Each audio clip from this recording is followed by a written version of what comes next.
저 아이한테 먹을 걸 줘. 길모퉁이에 쓰러져 있는 소년을 발견한 순간 누군가가 급하게 김밥을 건네줬어요. 사흘째 굶은 12살짜리 손에 쥐어진 건 평범한 김밥 한 줄이었죠. 그런데 김밥을 한 입 베어 물자 시야에 무언가 딱딱한 게 닿았습니다. 쪽지였어요. 그 안에 적힌 한 줄의 글씨가 소년의 인생 전체를 뒤흔들어 놓을 줄 그땐 아무도 몰랐습니다. 과연 그 쪽지에는 무엇이 적혀 있었을까요? 이야기가 궁금하시다면 구독과 좋아요 눌러주세요. 어디에서 듣고 계신지 댓글로 남겨주시면 반갑게 인사드리겠습니다. 서울 변두리 재개발 지역의 어느 골목이었습니다.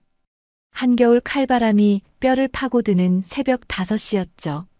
콘크리트 담장 아래 웅크린 그림자 하나가 보였어요. 12살 소년 강준혁이었습니다. 준혁은 찢어진 운동화 사이로 삐져나온 발가락을 연신 주물렀어요. 감각이 돌아오지 않았죠.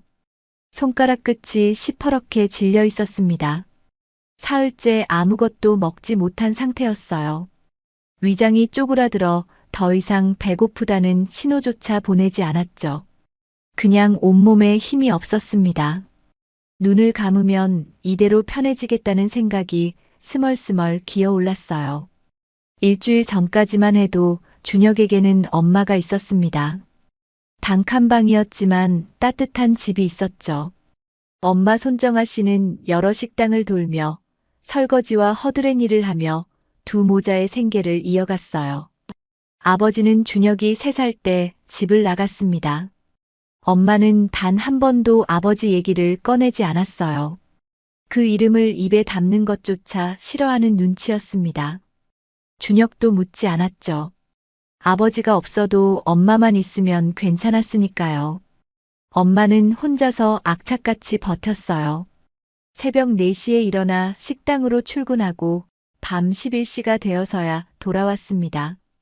그래도 준혁이 눈 뜨기 전에 아침밥을 차려놓고 갔습니다. 누룽지나 계란밥이 전부였지만 엄마의 온기가 배어있는 밥이었어요. 준혁아 잘 먹고 학교 잘 다녀와 사랑해. 밥상 위에 엄마가 매일 남긴 편지였습니다. 그런 엄마가 쓰러진 건 열흘 전이었어요. 새벽에 일어나려다 그대로 바닥에 쓰러졌죠. 응급실에 실려갔지만 이미 늦은 뒤였습니다. 간경화 말기라는 진단이 떨어졌어요. 의사 선생님이 준혁을 복도로 불렀죠. 어머니가 오랜 기간 영양 상태가 좋지 않으셨던 것 같습니다. 의사 선생님의 목소리가 조심스러웠어요. 과로가 겹치면서 간에 무리가 갔어요. 좀 더 일찍 오셨으면 좋았을 텐데. 준혁의 머릿속이 하얘졌어요. 그제야 떠올랐습니다. 엄마는 항상 준혁이 먼저 먹으라고 했어요. 자기는 나중에 먹는다고 했죠. 근데 나중에 먹는 걸 한 번도 본 적이 없었습니다. 엄마는 자기 밥을 준혁이한테 다 줬던 거예요. 중환자실 유리창 너머로 엄마를 바라봤습니다. 온몸에 호스가 꽂힌 채 누워있는 엄마의 모습이 낯설었죠. 얼굴이 누렇게 떴어요. 눈 밑에 그늘이 짙었습니다. 저렇게 야윈 사람이었나 싶었어요. 준혁은 몰랐죠. 엄마가 얼마나 말라갔는지. 겨울 옷을 입으면 티가 안 났거든요. 사흘을 버텼습니다. 엄마가 눈을 떴어요. 준혁이 유리창에 손을 갖다 댔죠. 엄마도 손을 들어 올리려 했지만 힘이 없었어요. 입술이 달싹거렸습니다. 간호사가 준혁을 안으로 들여보내줬어요. 준혁이 엄마 손을 잡았습니다. 차가웠어요. 뼈만 남은 것 같았죠. 엄마의 입술이 움직였어요. 목소리는 거의 들리지 않았습니다. 준혁아, 미안해. 그게 엄마가 남긴 마지막 말이었어요. 엄마는 왜 미안하다고 했을까요? 뭐가 그렇게 미안했던 걸까요? 준혁은 그 말의 의미를 알지 못했어요.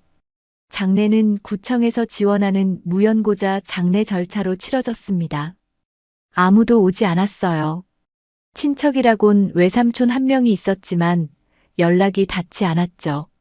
준혁은 장례식장 구석에 혼자 앉아 있었어요. 12살짜리가 상주였습니다. 빈소에는 국화꽃 몇 송이만 덩그러니 놓여 있었죠. 영정 사진 속 엄마가 웃고 있었어요. 싸구려 액자에 들어간 증명사진이었습니다. 엄마가 젊어서 취직할 때 찍었던 사진이라고 했죠. 준혁은 그 사진을 한참 동안 바라봤어요. 엄마는 웃고 있었습니다. 준혁은 영정 사진을 품에 넣었어요. 세상에 남은 엄마의 흔적은 이게 전부였습니다. 장례가 끝나자 구청 직원이 찾아왔어요. 강준혁 군이지? 준혁이 고개를 끄덕였어요. 직원이 의자를 당겨 준혁 옆에 앉았습니다. 한숨을 내쉬더니 조심스럽게 입을 열었어요. 나도 이런 일은 마음이 편하지 않아. 근데 절차가 있어서 그래. 보호자가 없는 아동은 법적으로 시설에서 보호받아야 하거든. 여기 사인하면 아동보호시설로 가게 돼. 밥도 나오고 학교도 계속 다닐 수 있어. 걱정 안 해도 돼. 서류에 준혁의 이름이 적혀 있었어요. 아동복지시설 입소 동의서라고 되어 있었죠. 준혁은 펜을 받아들지 않았습니다. 준혁아, 나도 안다. 처음엔 무섭겠지. 근데 거리에서 혼자 있는 것보다는 나아. 잠깐만요. 생각 좀 할게요. 직원이 시계를 봤어요. 그래, 10분만 줄게. 화장실 좀 다녀올 테니까 천천히 생각해봐. 직원이 자리를 떴습니다. 준혁은 도망쳤어요. 마음이 정해지지 않았지만 몸이 먼저 움직였습니다. 무작정 뛰었죠. 왜 도망쳤는지 자신도 몰랐어요. 그냥 낯선 곳에 갇히기 싫었습니다. 시설에 가면 엄마가 있는 곳으로 다시는 올 수 없을 것 같았어요. 엄마가 묻힌 땅을 떠나면 정말 혼자가 되는 기분이었죠. 공동묘지 구석에 있는 엄마 무덤. 거기라도 가까이 있으면 덜 외로울 것 같았습니다. 그렇게 거리의 아이가 되었어요. 처음엔 버틸만 했습니다. 쓰레기통에서 유통기한 지난 빵을 주웠어요. 편의점 뒤편에서 버려진 삼각김밥을 찾았죠. 마트 쓰레기장에서 물러진 과일을 건졌습니다. 하루에 한 끼는 먹을 수 있었어요. 하지만 겨울은 가혹했습니다. 영하 10도를 오르내리는 날씨에 제대로 된 외투 하나 없었어요. 손발이 얼어붙었어요. 배고픔보다 추위가 더 무서웠습니다. 밤이면 골판지를 뒤집어 쓰고 웅크렸죠. 그래도 이가 딱딱 부딪혔어요. 잠을 자다가도 추위에 깼습니다. 사흘 전부터는 먹을 것을 구하지 못했어요. 비까지 내렸죠. 젖은 몸으로 밤새 떨었어요. 그러다 쓰러진 거였습니다. 누군가 다가오는 인기척에 눈을 떴어요.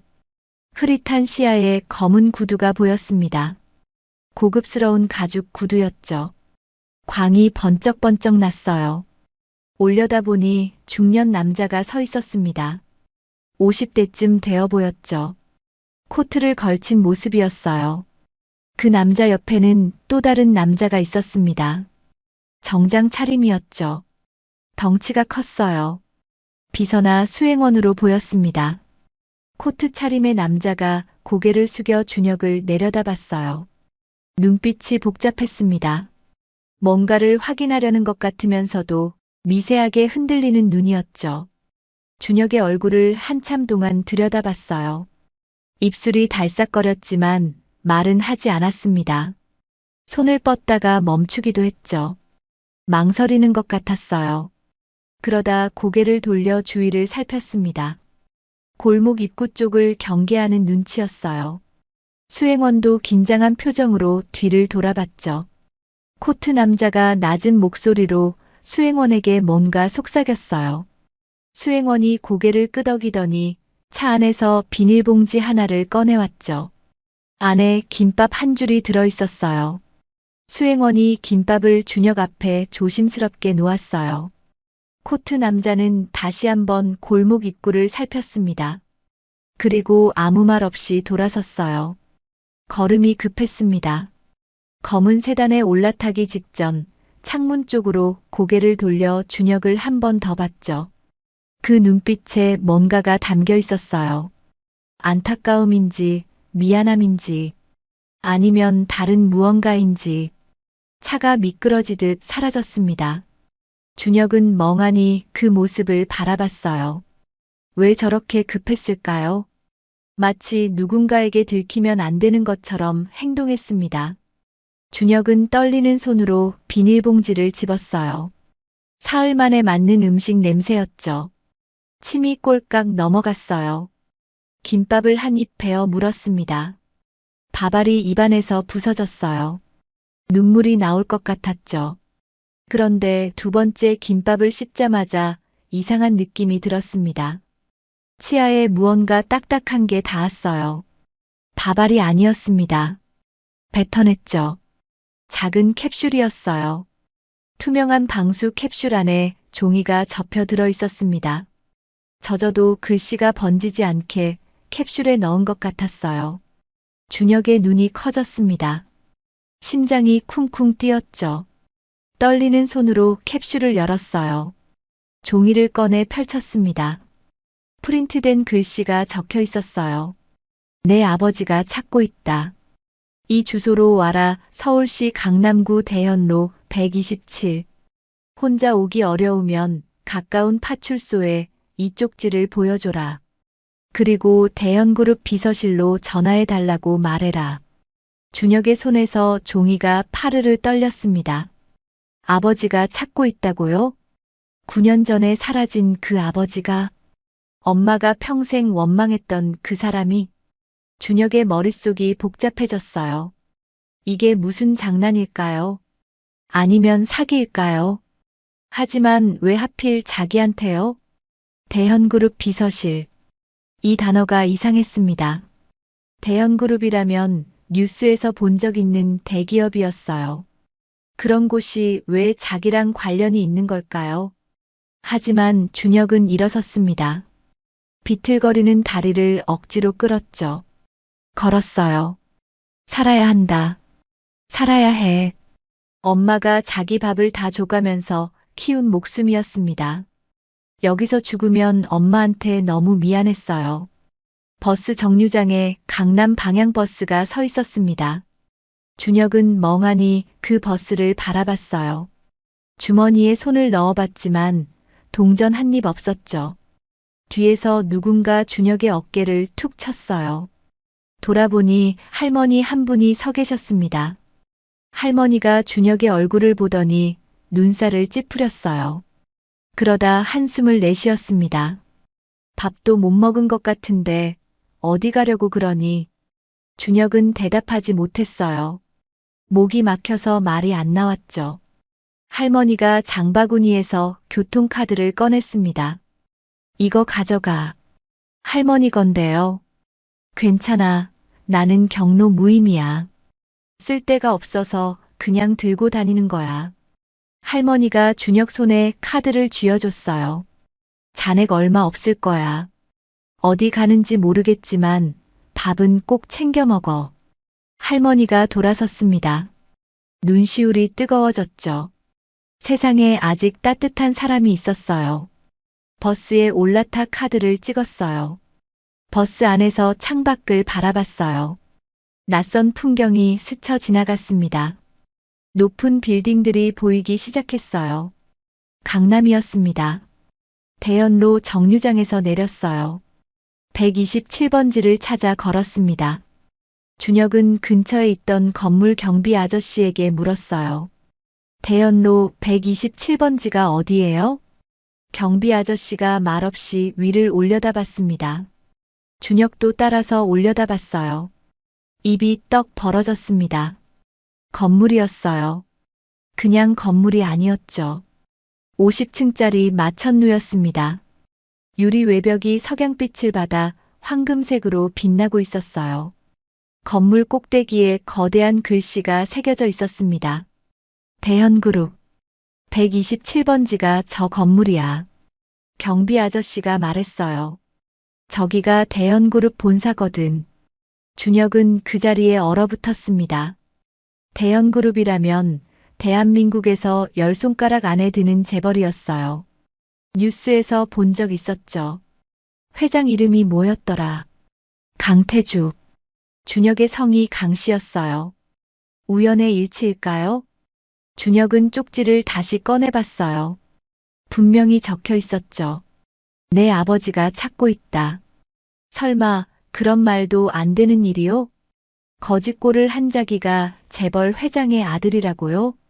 그 순간 건물 정문이 열렸습니다. 검은 정장 차림의 남자들이 우르르 쏟아져 나왔어요. 경호원들이었죠. 그 사이로 익숙한 얼굴이 보였습니다. 아까 김밥을 건네줬던 그 코트 차림의 남자였어요. 남자가 고급 세단에 오르기 직전 준혁 쪽을 돌아봤습니다. 눈이 마주쳤어요. 남자의 눈빛이 달라졌습니다. 뭔가를 확인한 것 같은 표정이었죠. 고개를 미세하게 끄덕였어요. 입술이 움직였습니다. 뭐라고 말하는 것 같았지만 차 문이 닫히는 소리에 묻혔어요. 그리고 세단이 출발했습니다. 준혁은 그 자리에서 무릎이 꺾였어요. 사흘간의 굶주림과 긴장이 한계에 달한 거였죠. 시야가 흐려졌습니다.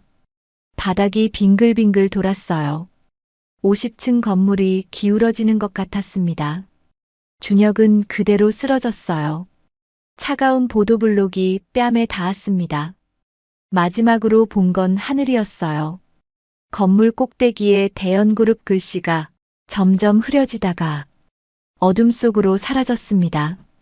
그때 멀리서 낮은 무전 소리가 스쳤어요. 확보했습니다. 그리고 준혁의 몸이 누군가에게 들어 올려졌습니다. 눈을 뜨자 하얀 천장이 보였어요. 여기가 어디지? 고개를 돌려봤습니다. 낯선 공간이었어요. 병원 같기도 하고 아닌 것 같기도 했죠.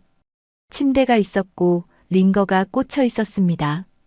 심장 모니터가 규칙적으로 삐삐 소리를 내고 있었어요. 그런데 이상했습니다. 병원치고는 너무 조용했어요. 창문이 없었죠. 지하 같았습니다. 준혁이 몸을 일으키려는 순간 문이 열렸어요. 흰 가운을 입은 여자가 들어왔습니다.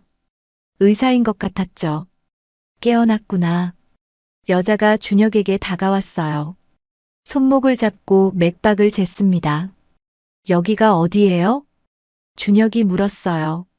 목소리가 갈라졌죠. 며칠 만에 내는 목소리였습니다.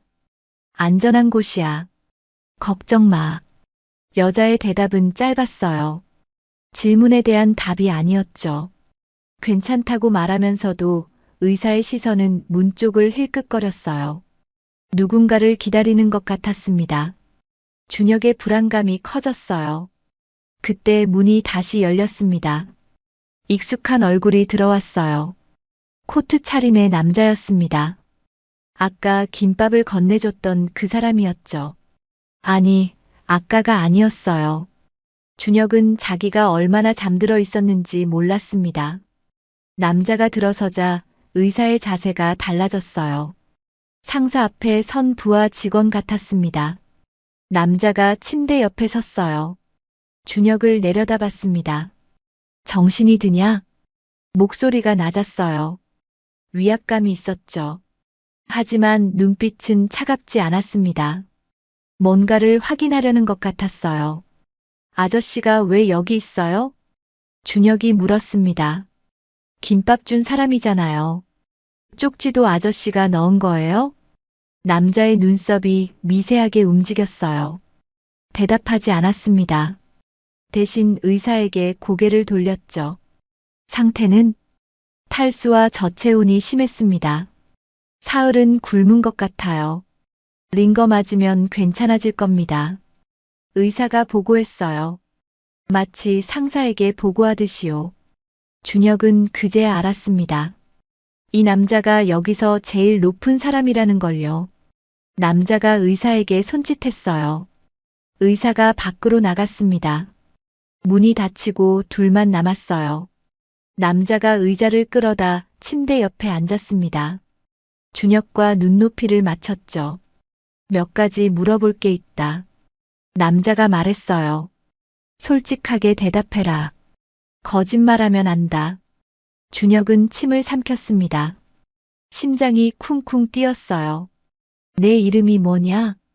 강준혁이요. 나이는 12살이요. 엄마 이름은 손정아요. 남자의 눈이 흔들렸습니다. 아주 잠깐이었지만 준혁은 봤어요. 아버지는 몰라요. 3살 때 나갔대요. 얼굴 기억나냐? 아니요. 사진도 없어요. 엄마가 다 버렸대요. 남자가 잠시 침묵했습니다. 준혁을 뚫어지게 바라봤어요. 뭔가를 찾는 것 같았죠. 그때 남자가 준혁의 손목을 잡았습니다. 링거가 꽂히지 않은 왼쪽 손목이었어요. 손목을 뒤집어 안쪽을 봤습니다. 준혁은 그게 뭔지 몰랐어요. 그냥 손목이었죠. 그런데 남자의 얼굴이 굳어졌습니다. 손목 안쪽에 작은 점이 하나 있었어요. 태어날 때부터 있던 점이었습니다. 엄마가 예전에 말해줬죠. 준혁이 복점이야. 그거 있으면 복 받는데. 그냥 점이라고 생각했어요.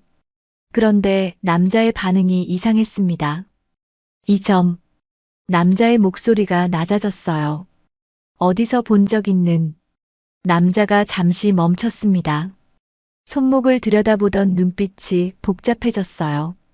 우연이면 좋겠는데 무슨 말인지 모르겠었어요. 준혁이 물으려는 순간 남자가 손목을 놓았습니다.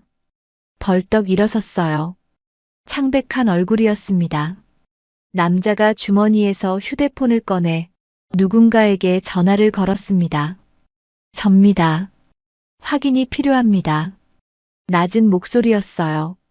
손정아의 아들이 맞는 것 같습니다. 표시도 있습니다. 표시? 아까 그 점 얘기인 것 같았어요. 네. 알겠습니다.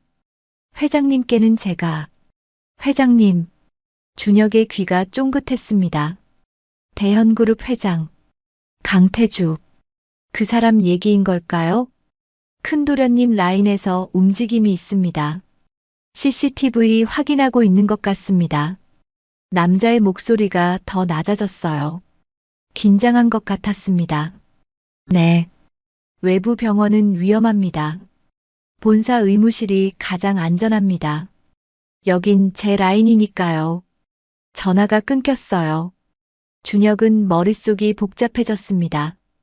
본사 의무실? 그러니까 여기가 대형그룹 건물 아니라는 거예요? 병원이 아니라 회사 안? 아저씨. 준혁이 불렀어요. 여기가 대형그룹이에요? 남자가 돌아봤습니다. 잠시 망설이더니 고개를 끄덕였어요. 왜 병원 안 데려가고 여기로 데려왔어요? 내 안전을 위해서다. 안전이요? 무슨 안전이요? 남자가 대답하지 않았어요. 대신 다른 말을 했습니다. 내 이름은 윤기철이다. 대현그룹 비서실장이지. 비서실장. 쪽지에 적혀있던 그 비서실이었어요. 대현그룹 비서실로 전화해달라. 그 쪽지. 아저씨가 쓴 거예요? 아니다. 윤기철이 고개를 저었어요. 난 전달만 했다. 그럼 누가 쓴 거예요? 윤기철이 잠시 침묵했습니다. 그리고 입을 열었어요. 회장님이시다. 준혁의 심장이 멈추는 것 같았어요. 회장님. 대현그룹 회장 강태주. 그 사람이 직접 쪽지를 썼다고요? 왜요? 회장님이 왜 저한테? 말할 수 없다. 지금은. 준혁은 답답했습니다. 뭘 알고 뭘 모르는 건지. 왜 다들 말을 안 하는 건지. 쪽지에 아버지가 찾는다고 했잖아요. 회장님이 제 아버지예요? 윤기철의 표정이 복잡해졌어요. 입술을 달싹거리다가 다물었습니다. 그건 직접 확인해야 할 일이다. 어떻게요? 회장님을 만나면 된다. 준혁의 가슴이 두근거렸어요. 회장님을 만난다고요? 재벌 회장을 거짓골을 한 자기가 그때 윤기철의 휴대폰이 울렸어요. 화면을 보더니 얼굴이 굳어졌습니다. 회장님이 부르신다. 윤기철이 준혁을 봤어요. 지금 올라가야 한다. 저도요? 그래. 너도. 준혁은 침대에서 내려왔습니다. 다리가 후들거렸어요. 아직 힘이 없었죠. 윤기철이 준혁의 팔을 잡아 부축했습니다. 문을 열고 나가려는 순간 윤기철이 멈췄어요. 준혁을 똑바로 봤습니다. 한 가지만 기억해라. 윤기철의 목소리가 낮아졌어요. 회장님 옆에 다른 사람이 있을 거다. 큰도련님이라고 불리는 분이시지. 큰도련님요? 회장님의 첫째 아들이다. 그 사람 앞에서는 말 조심해라. 준혁은 고개를 끄덕였어요. 왜인지 모르지만 윤기철의 표정이 심각했습니다. 여긴 말이 새면 사람이 사라진다. 사라진다고요? 살아남으려면 내가 참아야 한다. 알겠냐? 복도를 걸어 엘리베이터 앞에 도착했습니다. 윤기철이 카드를 찍자 문이 열리고 50층 버튼을 눌렀습니다. 회장실이 50층에 있다고 했죠. 엘리베이터가 올라가기 시작했어요. 1층, 5층, 10층. 준혁의 심장도 함께 빨라졌어요. 20층, 30층. 손바닥에 땀이 났습니다. 40층. 윤기철이 갑자기 준혁의 어깨를 잡았어요. 준혁이 올려다봤습니다. 윤기철의 얼굴이 진지했어요. 너 오늘 밤만 버텨. 낮은 목소리였습니다. 무슨 뜻이에요? 내일 내 인생이 갈린다. 오늘은 참아라. 무슨 일이 있어도. 48층, 49층. 띵. 50층에 도착했습니다. 문이 열렸어요. 눈부신 빛이 쏟아져 들어왔습니다. 준혁은 눈을 찡그렸어요. 윤기철이 먼저 내렸습니다. 준혁도 따라 내렸죠. 넓은 복도가 펼쳐졌어요. 바닥이 대리석이었습니다. 벽에는 그림이 걸려 있었어요. 복도 끝에 커다란 문이 보였습니다. 회장실. 준혁은 침을 삼켰어요. 저 문 뒤에 회장이 있었습니다. 쪽지를 쓴 사람. 자기를 찾고 있다는 사람. 어쩌면 아버지일지도 모르는 사람. 윤기철이 문 앞에서 멈췄어요. 준혁을 돌아봤습니다. 마지막 경고 같았어요. 준비됐냐? 준혁은 고개를 끄덕였습니다. 떨리는 다리를 꾹 눌렀어요. 엄마 영정 사진이 품에 있었습니다. 엄마가 함께 있는 것 같았어요. 문이 열렸습니다. 회장실은 넓었어요. 아니, 넓다는 말로는 부족했습니다. 준혁이 살던 단칸방이 10개는 들어갈 것 같았어요. 통유리창 너머로 서울 야경이 보였습니다. 별처럼 반짝이는 불빛들. 그 위에 군림하는 50층. 여긴 완전히 다른 세상이었어요. 준혁이 알던 세상과는요. 그리고 그 세상의 중심에 한 사람이 앉아 있었습니다. 백발의 노인이었어요. 72세라고 했죠. 지팡이가 책상 옆에 세워져 있었습니다. 눈빛은 날카로웠어요. 하지만 어딘가 지쳐 보이기도 했습니다. 대연그룹 회장 강태주. 준혁은 그 자리에 얼어붙었어요. 숨이 막히는 것 같았습니다. 그런데 회장 옆에 또 다른 사람이 서 있었어요. 40대 후반쯤 되어 보이는 남자였습니다. 날카로운 눈, 얇은 입술. 준혁을 보는 눈빛이 차가웠어요. 아니, 차가운 정도가 아니었습니다. 적대적이었어요. 마치 벌레를 보는 것 같았죠. 저 사람이 큰도련님인가? 윤기철이 말한 그 사람. 말이 새면 사람이 사라지는 곳의 주인. 준혁은 본능적으로 움츠러들었습니다. 데려왔습니다. 윤기철이 고개를 숙였어요. 회장이 천천히 준혁을 바라봤습니다. 눈빛이 흔들리는 것 같았어요. 손이 미세하게 떨렸습니다. 하지만 금방 표정을 굳혔죠. 가까이 와라. 회장의 목소리가 울렸어요.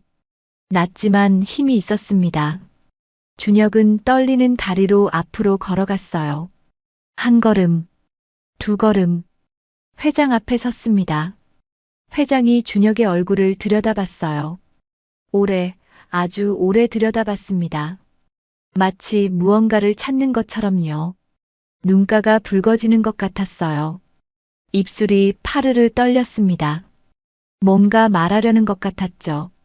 그때 옆에 서 있던 남자가 끼어들었습니다. 아버지, 저런 거짓 때문에 왜 이러십니까? 남자의 목소리는 차가웠어요. 경멸이 묻어났습니다. DNA 검사 결과도 안 나왔는데 벌써 믿으시는 겁니까? 거짓. 그 말이 가슴에 박혔어요.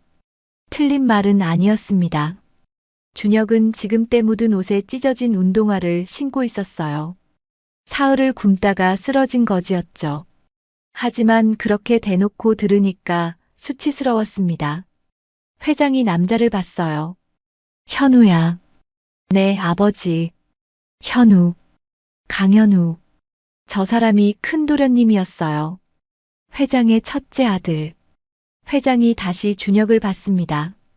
눈빛이 복잡했어요. 아까 흔들리던 감정을 억누르는 것 같았죠. 그리고 입을 열었습니다. DNA 검사부터 해라. 차가운 목소리였어요. 준혁의 심장이 쿵 내려앉았습니다. 쪽지에는 아버지가 찾는다고 적혀 있었어요. 그래서 여기까지 왔습니다. 사흘을 굶고도 쓰러져 가면서도. 그런데 첫마디가 DNA 검사라니요. 강현우가 만족스러운 표정을 지었어요. 제가 처리하겠습니다. 강현우가 준혁에게 다가왔습니다. 팔을 잡으려는 순간이었어요. 잠깐. 회장이 말했습니다. 강현우가 멈췄어요. 회장이 자리에서 일어났습니다. 지팡이를 짚고 천천히 준혁에게 다가왔어요. 옷이 엉망이구나. 회장이 준혁의 구겨진 옷깃을 고쳐줬습니다. 손이 떨리고 있었어요. 옷깃을 만지작거리며 준혁의 귀에 가까이 고개를 숙였죠. 지팡이가 바닥에 탁 하고 부딪히는 소리가 났어요. 그 소리에 묻히도록 아주 짧게 속삭였습니다. 지금은 내가 널 지켜줄 수 없다. 그러니 조심해라. 준혁은 눈을 크게 떴어요. 회장의 눈빛이 잠깐 따뜻해졌습니다. 아주 잠깐이었어요. 강현우가 돌아보기 전에 금방 차가워졌죠. 회장이 뒤로 물러섰습니다. 데려가라. 강현우가 준혁의 팔을 잡았어요. 회장실 밖으로 끌려나갔습니다. 문이 닫혔어요. 복도를 걸었습니다. 강현우의 소나기가 아팠어요. 준혁의 머릿속은 회장의 속삭임으로 가득 찼습니다. 무슨 뜻일까요? 왜 차갑게 굴면서 몰래 그런 말을 한 걸까요? 강현우가 복도 끝에 있는 작은 방 앞에서 멈췄어요. 문을 열었습니다. 들어가. 준혁을 밀어 넣었어요. 문이 닫혔습니다. 이제 둘만 남았어요. 강현우의 눈빛이 달라졌습니다. 아까 회장 앞에서와는 완전히 다른 눈이었어요. 포식자의 눈이었죠. 준혁은 본능적으로 뒤로 물러섰어요. 등이 벽에 닿았습니다. 강현우가 천천히 다가왔어요.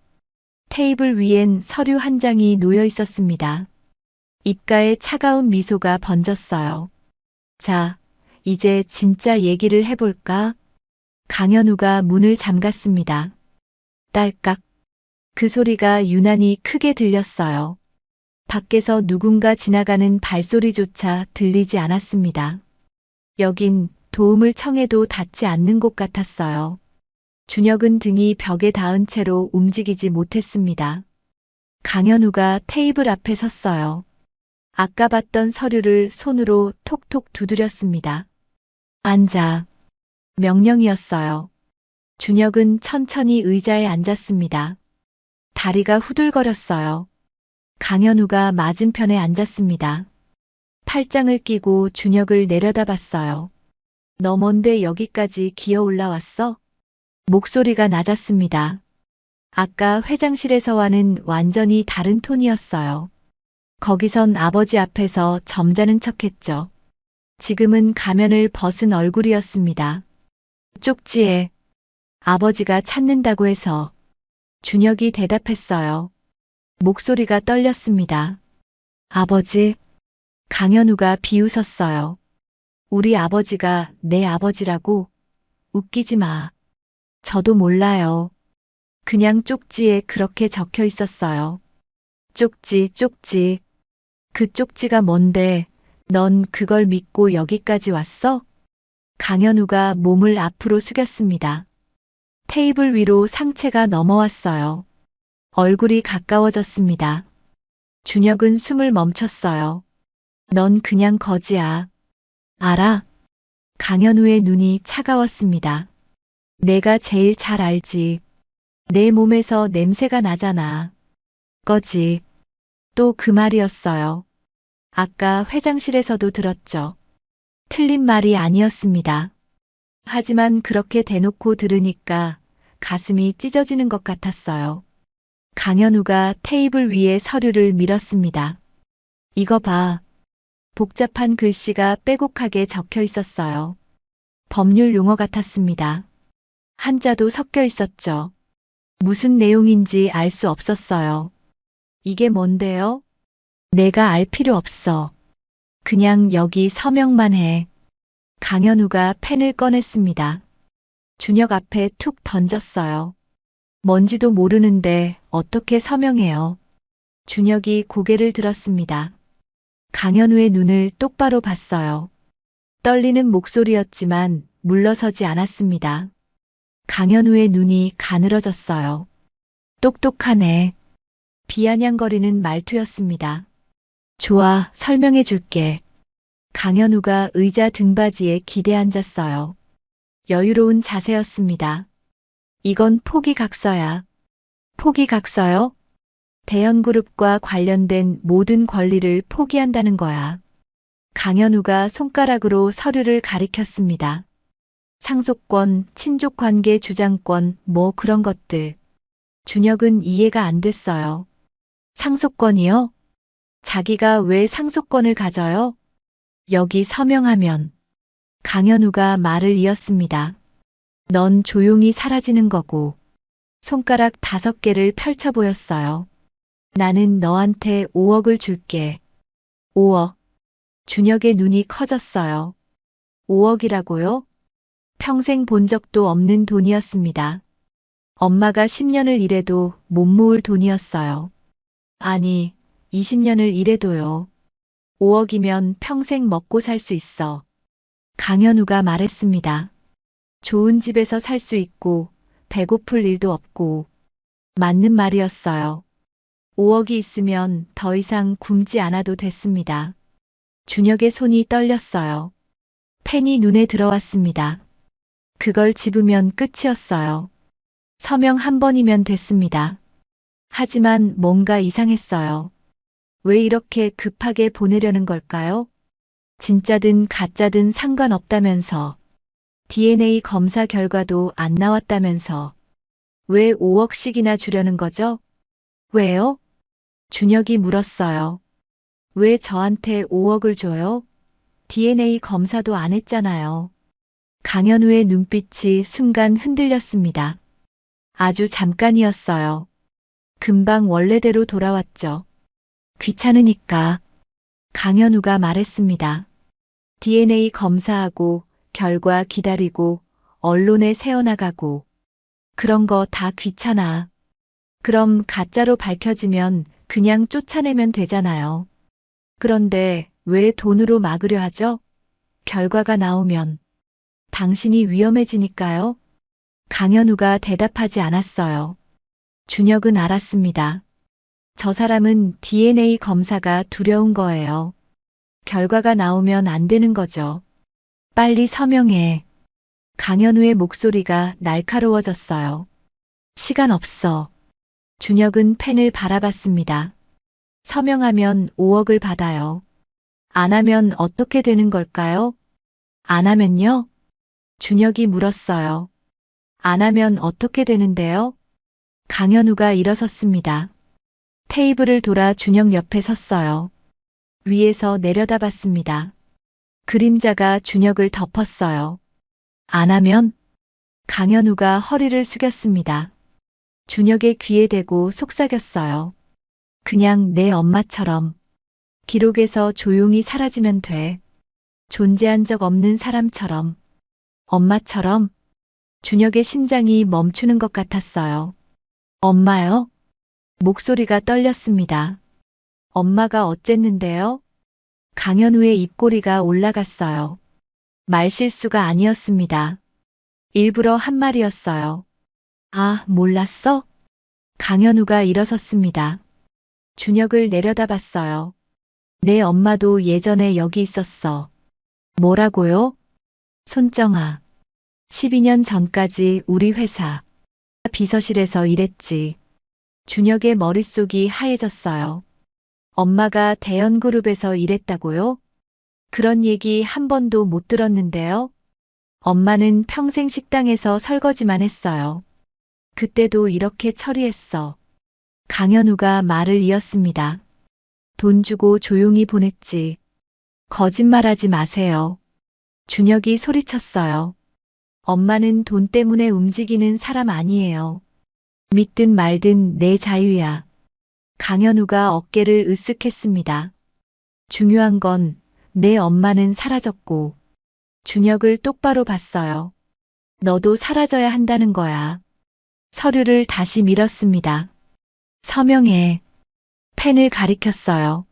아니면 강현우의 눈빛이 싸늘해졌습니다. 내 엄마처럼 만들 수도 있어. 그 말은 단순한 협박이 아니었어요. 준혁은 소름이 돋았습니다. 눈앞의 남자는 정말로 사람을 지울 수 있는 눈을 하고 있었어요. 엄마가 죽은 게 우연이 아닐 수도 있다는 생각이 들었습니다. 굶어서 죽었다고요? 자기 밥을 다 줘가면서 진짜 그게 전부였을까요? 아니면 엄마한테 뭘 한 거예요? 준혁의 목소리가 떨렸어요. 엄마가 왜 사라져야 했는데요? 그건 내가 알 필요 없어. 강현우가 손목시계를 봤습니다. 더 길게 끌면 골치 아파져. 서명해. 지금부터 10까지 센다. 하나. 강현우가 준혁의 눈을 똑바로 봤어요. 둘. 준혁의 손끝이 떨렸습니다. 셋. 싫어요. 준혁이 말했어요. 뭐? 서명 안 할 거예요. 준혁은 펜을 밀어냈습니다. 테이블 위에서 굴러 떨어졌어요. 바닥에 딸그락 소리가 났습니다. 저 돈 때문에 온 거 아니에요. 준혁이 말했어요. 목소리가 떨렸지만 눈은 똑바로 강현우를 봤습니다. 쪽지에 아버지가 찾는다고 해서 온 거예요. 그게 진짜인지 가짜인지 알아야 해요. 내가 뭔데 진짜 가짜를 따져. 그리고 엄마한테 뭘 한 건지도 알아야 해요. 준혁이 일어섰습니다. 엄마처럼 만든다는 게 무슨 뜻이에요? 엄마가 왜 사라져야 했어요? 강현우의 얼굴이 일그러졌어요. 분노였습니다. 거지 새끼가. 손이 올라갔어요. 뺨을 때리려는 것 같았습니다. 준혁은 눈을 감았어요. 그 순간 천장 모서리에 작은 검은 점이 눈에 들어왔습니다. 빨간 불빛이 깜빡. 강현우의 손이 멈췄습니다. 강현우가 손을 내렸어요. 깊은 숨을 내쉬었습니다. 좋아. 목소리가 차가워졌어요. 내가 선택한 거다. 문을 열었습니다. 밖에 경비원 2명이 서 있었어요. 이에 데리고 나가. 경비원들이 준혁의 팔을 잡았습니다. 강현우가 말했습니다. 다시는 이 건물에 발도 못 붙이게 해. 준혁은 끌려갔어요. 복도를 지나고 엘리베이터를 타고 1층으로 내려갔습니다. 로비가 보였어요. 퇴근하는 직원들이 있었습니다. 정장 차림의 사람들, 깨끗한 옷을 입은 사람들. 그 사이로 준혁이 끌려갔어요. 때 묻은 옷, 찢어진 운동화, 사흘 굶은 얼굴. 사람들의 시선이 꽂혔습니다. 저 애 뭐야? 거지 아니야? 애가 왜 저래? 무슨 사고 친 거 아냐? 수군거리는 소리가 들렸어요. 창피했습니다. 수치스러웠어요. 하지만 준혁은 고개를 숙이지 않았습니다. 똑바로 앞을 봤어요. 정문이 가까워졌습니다. 자동문이 열렸어요. 경비원이 준혁을 밀쳤습니다. 비틀거리며 밖으로 나갔어요. 차가운 바람이 얼굴을 때렸습니다. 문이 닫혔어요. 다시 거리의 아이가 되었습니다.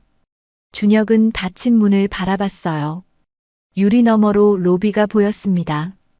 따뜻한 불빛, 깨끗한 사람들, 자기와는 다른 세계. 무릎에 힘이 풀렸어요. 주저앉았습니다. 차가운 바닥이었어요. 하지만 울지 않았습니다. 분노가 슬픔보다 컸어요. 엄마한테 뭘 한 거야? 엄마가 왜 사라져야 했는데? 왜 12년 전 얘기를 저렇게 알고 있어? 준혁은 주먹을 꽉 쥐었습니다. 손톱이 손바닥에 박혔어요. 아팠지만 참았습니다. 포기하지 않을 거예요. 반드시 알아낼 거예요. 엄마한테 무슨 일이 있었는지. 그때 멀리서 무전 소리가 들렸어요. 낮은 목소리였습니다. 그림자팀. 정문. 지금입니다. 그리고 어둠 속에서 헤드라이트가 켜졌어요. 눈이 부셨습니다. 검은 세단이 천천히 다가와 준혁 앞에 멈췄어요. 운전석 문이 열렸습니다. 윤기철이었어요. 차에서 내려 준혁에게 다가왔습니다. 일어나라. 왜요? 또 쫓아내려고요? 아니다. 윤기철이 손을 내밀었어요. 타라. 할 얘기가 있다. 준혁은 윤기철의 손을 잡고 일어났습니다. 어디로요? 안전한 곳으로. 윤기철이 뒷문을 열었어요. 준혁이 차에 올라탔습니다. 차가 출발했습니다. 뒤에서 50층 회장실에 불빛이 보였어요. 저 위에서 누가 내려다보고 있을까요? 회장이 봤을까요? 준혁이 쫓겨나는 걸 알까요? 창밖으로 건물이 점점 멀어졌습니다. 준혁은 품 안에 엄마 영정 사진을 만졌어요. 아직 거기 있었습니다. 엄마, 나 포기 안 해. 속으로 말했어요. 엄마한테 뭔 일이 있었는지 꼭 알아낼게. 윤기철이 백미러로 준혁을 봤습니다. 눈빛이 복잡했어요. 뭔가 말하려다 입을 다물었습니다. 차는 어둠 속으로 달렸어요. 그 시각 50층 회장실. 강태주 회장이 창가에 서 있었어요. 아래를 내려다보고 있었죠. 준혁이 쫓겨나는 모습이 보였습니다. 작은 점처럼 멀어지는 아이. 회장의 손이 떨렸어요. 유리창을 짚었습니다. 미녀가. 작은 중얼거림이었어요. 아무도 듣지 못했습니다. 뒤에서 문이 열렸어요. 강현우가 들어왔습니다. 아버지, 처리했습니다. 회장이 돌아봤어요. 아들을 바라봤습니다. 처리? 네. 쫓아냈습니다. 다시는 못 들어옵니다. 강현우의 목소리에 자신감이 묻어났어요. 일을 잘 마쳤다는 표정이었죠. 회장이 천천히 책상으로 돌아왔습니다. 지팡이를 짚고 의자에 앉았어요. 강현우를 올려다봤습니다. 손정아 말이다. 강현우의 표정이 굳어졌어요. 네. 12년 전 보고서 전부 가져와. 그건 왜요? 내가 다시 보겠다. 회장의 눈빛이 날카로워졌어요. 하나도 빠짐없이.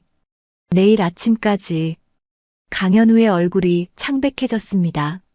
아버지, 그건 오래된 일이고 내일 아침까지라고 했다. 회장이 말을 끊었어요. 더 이상 말 필요 없다. 나가봐라. 강현우는 대답하지 못했습니다. 고개만 숙이고 밖으로 나갔어요. 복도로 나온 강현우의 얼굴은 하얗게 질려 있었습니다. 식은땀이 등을 타고 흘렀어요. 주머니에서 휴대폰을 꺼냈습니다. 보안팀장에게 전화를 걸었어요. 나야. 목소리가 떨렸습니다. 12년 전 폴더. 손정아 이름 들어간 건 전부. 숨을 골랐어요. 새벽 전에 없애. 전화를 끊었습니다. 손이 떨리고 있었어요. 복도 끝에서 엘리베이터가 열렸습니다. 강현우가 올라탔어요. 문이 닫혔습니다. 50층 복도는 다시 고요해졌어요. 회장실의 불빛만 밤새 꺼지지 않았습니다. 여러분, 준혁이는 봤습니다. 회장님 눈가가 붉어졌다는 걸요. 그런데 첫마디는 왜 유전자 검사부터였을까요? 더 소름인 건 강현우의 말이죠. 기록에서 사라져. 존재한 적 없는 사람처럼. 지금 그가 새벽 전에 파일을 없애라 지시했습니다. 엄마의 비밀이 지워지기 전에 준혁은 진실을 잡을 수 있을까요? 차 안은 조용했습니다. 창밖으로 서울의 불빛이 스쳐 지나갔습니다. 어디로 가는 건지 몰랐어요. 얼마나 달렸을까요? 차가 멈췄어요. 낡은 건물 앞이었습니다. 허름한 식당이었어요. 간판에 24시 해장국이라고 적혀 있었죠. 윤기철이 내렸습니다. 내려. 준혁도 따라 내렸어요. 식당 안으로 들어갔습니다. 손님은 아무도 없었어요. 구석 자리에 앉았습니다. 윤기철이 주인에게 손짓했어요. 국밥 2개. 잠시 후 김이 모락모락 나는 국밥이 나왔습니다. 뜨거운 냄새가 코를 찔렀어요. 준혁의 배에서 소리가 났습니다. 꼬르륵. 창피했어요. 하지만 참을 수 없었습니다. 윤기철이 물을 먼저 내밀었습니다. 급하게 먹지 마. 체해. 그리고 말했어요. 먹어. 준혁은 숟가락을 들었어요. 국물을 한 입 떠먹었습니다. 뜨거웠어요. 목구멍을 타고 내려갔죠. 눈물이 날 것 같았습니다. 엄마가 끓여주던 국처럼 따뜻했어요. 정신없이 먹었습니다. 밥알 하나 안 남기고 다 먹었어요. 그릇을 내려놓았습니다. 윤기철이 준혁을 바라봤어요. 이제 얘기하자. 윤기철의 목소리가 낮아졌습니다. 내가 알아야 할 게 있다. 준혁은 숟가락을 내려놓았어요. 뭔데요? 내 엄마 얘기다. 심장이 쿵 내려앉았습니다. 엄마요? 손정아. 12년 전까지 대연그룹 비서실에서 일했다. 강현우도 그렇게 말했어요. 엄마가 대연그룹에서 일했다고. 그건 강현우한테 들었어요. 그래. 하지만 그 인간이 말 안 한 게 있어. 윤기철이 주위를 둘러봤습니다. 아무도 없었어요. 그래도 목소리를 더 낮췄습니다. 내 엄마는 그냥 비서실 직원이 아니었어. 무슨 뜻이에요? 회장님의 둘째 아들. 강민혁 도련님의 연인이었다. 준혁의 눈이 커졌어요. 둘째 아들. 강민혁? 그 사람이 제 아버지예요? 윤기철이 고개를 끄덕였습니다. 맞다. 강민혁 도련님이 내 아버지야. 준혁은 입을 열었는데 소리가 나오지 않았어요. 기뻐해야 하는데 이상하게 숨이 막혔습니다. 그럼 왜 난 지금까지 이렇게 살았지? 그 생각이 먼저 튀어나왔어요. 준혁의 머릿속이 하얘졌어요. 아버지, 진짜 아버지가 있었어요. 재벌 회장의 아들이었습니다. 그럼 회장님은 내 할아버지시지. 할아버지. 아까 회장실에서 만난 그 노인이 자기 할아버지였어요. 근데 왜? 준혁의 목소리가 떨렸습니다. 왜 엄마는 한 번도 말 안 했어요? 아버지가 재벌 아들이라고? 윤기철이 한숨을 쉬었어요. 말할 수가 없었던 거야. 왜요? 내 아버지가 죽었으니까. 죽었다고요? 12년 전에. 교통사고로. 준혁은 말을 잃었어요. 아버지는 집을 나간 게 아니었습니다. 죽은 거였어요. 태어나기도 전에. 내가 태어나기 2달 전이었어. 윤기철이 말을 이었습니다. 민혁 도련님은 내 얼굴을 한 번도 못 보고 돌아가셨다. 준혁의 눈에서 눈물이 흘렀어요. 참으려 했지만 참을 수가 없었습니다. 아버지. 한 번도 본 적 없는 아버지. 사진도 없었어요. 이름도 몰랐죠. 그런데 그 아버지가 자기가 태어나기 전에 죽었다니. 그럼 엄마는 혼자 남은 거지. 윤기철이 말했습니다. 27에 임신한 몸으로. 엄마의 얼굴이 떠올랐어요. 항상 웃던 얼굴. 힘들어도 웃던 얼굴. 그 뒤에 이런 사연이 있었구나. 근데 왜 숨겼어요? 준혁이 물었습니다. 왜 할아버지한테 안 갔어요? 도움을 청하면 됐잖아요. 윤기철의 표정이 어두워졌어요. 그게 갈 수가 없었어. 왜요? 강현우 때문이야. 그 이름이 나오자 준혁의 주먹이 꽉 쥐어졌습니다. 그 인간이 뭘 한 거예요? 민혁 도련님이 돌아가시자마자 강현우가 내 엄마를 찾아왔어. 윤기철의 목소리가 떨렸습니다. 협박했지. 조용히 사라지라고. 협박이요? 사생아 스캔들이 터지면 그룹 이미지가 망가진다고. 언론에 알려지면 내 엄마 인생도 끝장이라고. 준혁은 이를 악물었어요. 그 인간.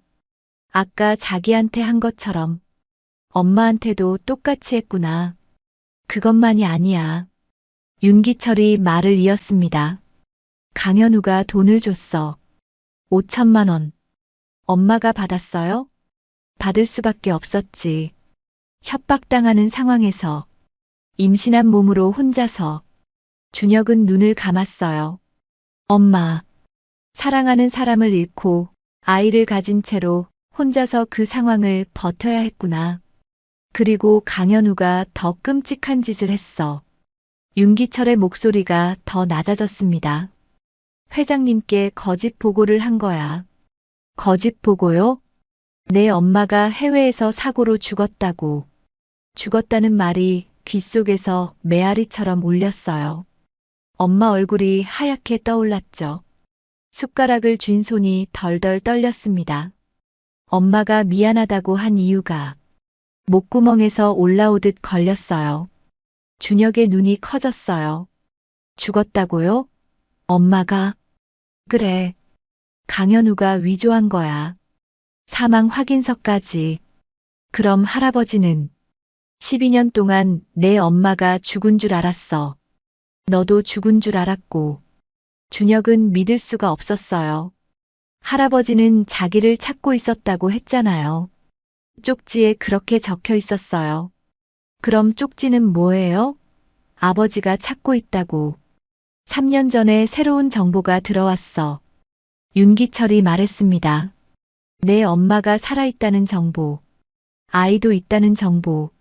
누가 알려줬는데요? 그건 말할 수 없어. 윤기철이 고개를 저었어요. 중요한 건 회장님이 그때부터 다시 찾기 시작하셨다는 거야. 그 쪽지. 준혁이 물었습니다. 회장님이 직접 쓰신 거 맞아요? 맞아. 윤기철이 고개를 끄덕였어요. 회장님이 직접 쓰셨어. 그리고 나한테 전달하라고 하셨지. 왜 직접 안 오셨어요? 왜 몰래 김밥에 넣어서? 강현우 때문이야. 윤기철이 한숨을 쉬었습니다. 큰도련님 라인이 회장님 주변을 다 감시하고 있어. 직접 움직이시면 바로 들켜. 그래서 몰래. 그래. 내가 스스로 찾아오게 한 거야. 그래야 강현우가 막을 수 없으니까. 준혁은 이제야 이해가 됐어요. 왜 쪽지였는지, 왜 김밥에 숨겼는지, 왜 혼자 오기 어려우면 파출소에 가라고 했는지. 다 이유가 있었습니다. 근데 결국 쫓겨났잖아요. 준혁이 말했어요. 목소리가 떨렸습니다. 할아버지 앞에서 거지라고 불리면서. 회장님도 어쩔 수 없으셨어. 윤기철이 말했습니다. 강현우가 옆에 있었으니까. 대놓고 내 편을 들면 내가 더 위험해져. 아까 회장이 속삭인 말이 떠올랐어요. 지금은 내가 널 지켜줄 수 없다. 그러니 조심해라. 그게 그런 뜻이었구나. 할아버지도 자기를 지키려고 했던 거예요. 차갑게 군 게 아니었어요. 그럼 이제 어떻게 해요? 준혁이 물었습니다. 그래서 내가 이걸 가져온 거야. 윤기철이 품에서 봉투 하나를 꺼냈습니다. 두툼한 봉투였어요. 윤기철은 봉투를 내밀면서도 손을 완전히 놓지 않았습니다. 마치 이 봉투가 들키는 순간 여기 있는 모두가 지워질 것처럼요. 이게 뭔데요? 강현우가 없앨 수 없는 것들. 윤기철이 봉투를 테이블 위에 놓았어요. 내가 12년 동안 따로 모아둔 거야. 만약을 위해서. 준혁이 봉투를 열었습니다. 안에 여러 가지가 들어있었어요. USB 하나, 사진 2장, 손으로 쓴 편지 1통. 이게 뭐예요? 증거야. 윤기철이 말했습니다. 강현우가 무슨 짓을 했는지 다 들어있어. 준혁이 사진을 꺼냈어요. 첫 번째 사진. 젊은 남자와 여자가 함께 웃고 있었습니다. 여자의 배가 불러 있었어요. 이게 내 아버지와 엄마야. 윤기철이 말했습니다. 민혁 도련님이 돌아가시기 1달 전에 찍은 사진이야. 준혁의 손이 떨렸어요. 아버지. 처음 보는 아버지 얼굴이었습니다. 웃고 있었어요. 행복해 보였죠. 엄마도 웃고 있었어요. 젊은 엄마. 아직 고생에 찌들지 않은 엄마. 준혁의 눈에서 눈물이 흘렀습니다. 두 번째 사진을 꺼냈어요. 장례식 사진이었습니다. 관 앞에서 무너진 노인이 보였어요. 회장이었습니다. 12년 전의 회장. 지금보다 훨씬 젊었지만 눈가의 주름은 똑같았어요. 그 옆에 서 있는 남자. 무표정한 얼굴. 강현우였습니다. 아버지 장례식이에요? 그래. 윤기철이 고개를 끄덕였어요. 회장님은 무너지셨는데 강현우는 저랬어. 무표정. 아니, 자세히 보니까 입꼬리가 살짝 올라가 있었어요. 웃고 있었습니다. 동생 장례식에서 준혁이 편지를 꺼냈어요. 손으로 쓴 편지였습니다. 정아야, 민혁이가 죽고 난 후 너와 아이까지 잃었다. 용서해라. 반드시 찾겠다. 기다려라. 강태주. 이건 회장님이 내 엄마에게 보내려고 쓴 편지야. 윤기철이 말했습니다. 하지만 보내지 못했어. 내 엄마가 죽었다고 보고받았으니까. 준혁은 편지를 가슴에 품었어요. 할아버지는 찾고 있었습니다. 12년 동안 포기하지 않았어요. USB에는 뭐가 들어있어요? 준혁이 물었습니다. 가장 중요한 거. 윤기철이 말했어요. 12년 전 녹취록이야. 녹취록이요? 강현우가 내 엄마를 협박할 때 녹음한 거야. 준혁의 눈이 커졌습니다. 그런 게 있었어요? 내가 몰래 녹음했어. 만약을 위해서. 윤기철이 USB를 가리켰어요. 거기엔 내가 태어나기 전 내 목숨을 지우겠다는 말까지 들어있다. 준혁의 주먹이 꽉 쥐어졌어요. 그것만이 아니야. 윤기철이 말을 이었습니다. 위조 보고서 사진도 있어. 위조 보고서요?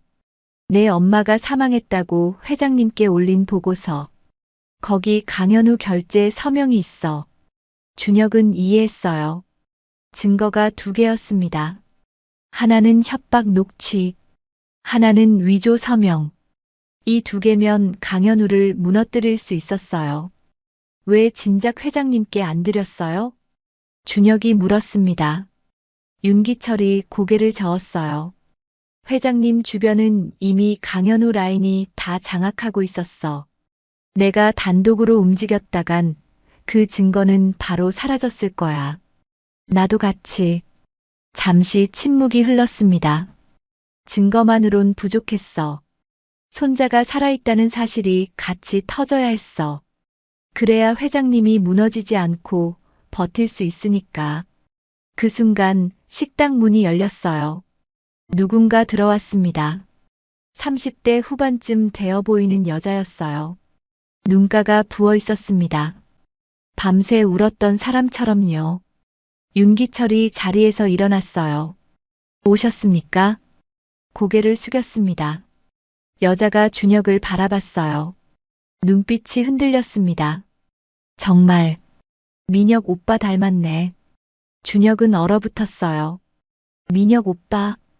그러면 이 사람은 누구세요? 준혁이 물었습니다. 여자가 천천히 다가왔어요. 준혁 앞에 섰습니다. 나는 강수아. 여자가 말했어요. 내 아버지 강민혁의 여동생이야. 준혁의 눈이 커졌습니다. 그러면 그래. 나는 내 고모야. 수아가 준혁을 바라봤어요. 눈가가 붉어졌습니다. 그리고 강현우의 여동생이기도 하지. 수아가 준혁 옆에 앉았습니다. 미안해. 첫마디가 사과였어요. 너무 늦었어. 12년이나. 고모가 왜 사과해요? 나도 알고 있었으니까. 수아의 목소리가 떨렸습니다. 현우 오빠가 뭔 짓을 했는지 다 알고 있었어. 그런데 왜? 무서웠어. 수아가 고개를 숙였어요. 현우 오빠가 무서웠어. 그 사람은 진짜로 사람을 지울 수 있는 사람이거든. 준혁은 아까 본 그 눈을 떠올렸어요. 포식자의 눈. 그 눈이 그동안 이 집안을 지배했구나. 근데 이제 와서 왜요? 준혁이 물었습니다. 왜 이제야 나타난 거예요? 내가 나타났으니까. 수아가 준혁을 똑바로 봤어요. 민혁 오빠의 아들. 내 조카. 내가 살아있다는 걸 알았으니까. 수아가 준혁의 손을 잡았습니다. 이제 더는 숨지 않을 거야. 현우 오빠를 끝낼 거야.